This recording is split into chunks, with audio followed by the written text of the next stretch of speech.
Okay, what I'm going to do here is show you how to set up a green screen in your house, showing you the exact techniques that I've shown you in previous videos. And this is very casual, very laid back. I'm in shorts and I'm in bare feet, and this is exactly how you might do it in your own home. So I'm going to start off behind me here. I've got 6 lime green posters that I bought at the grocery store.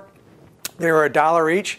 Hopefully you'll be able to see this is far from perfect. There's actually lines that you can see between the poster boards, and a couple of them over here aren't even the same color, but we don't really need to worry about that because the software will take care of everything.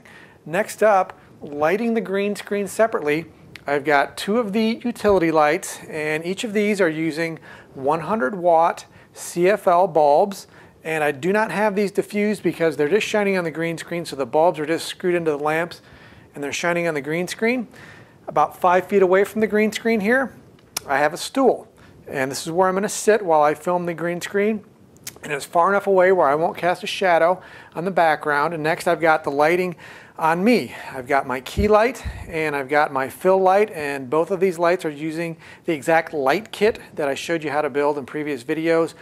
Each of these lights happen to have 100-watt bulbs, and the reason I'm using such high wattage bulbs in these because with green screen you want as much light as you can get both on the green screen and on yourself without being overexposed.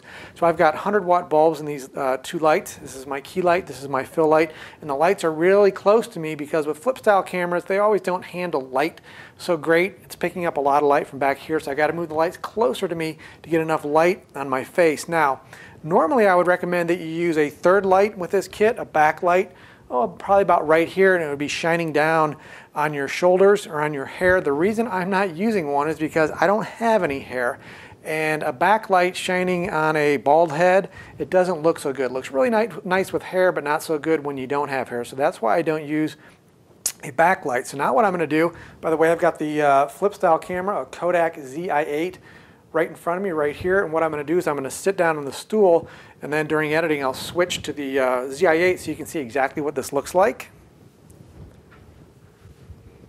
Okay, so here's what this looks like through the lens of the Kodak ZI-8. You can see that the green screen is well lit, that I have ample lighting on me, and that I'm not casting shadows anywhere. And this is really all you have to do to set up your green screen if you want to shoot with a flip style camera. There's 3 things I want to point out though. Number 1, obviously don't wear the color green if you have a green screen behind you because you'll make yourself invisible. You don't want anything with green on your shirt or anywhere else in your body.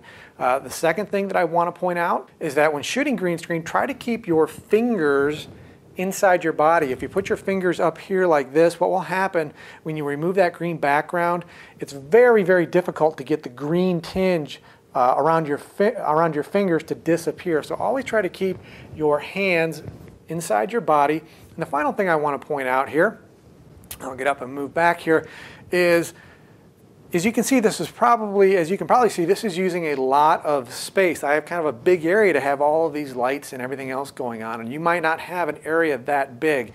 You might be, restricted to a tight space.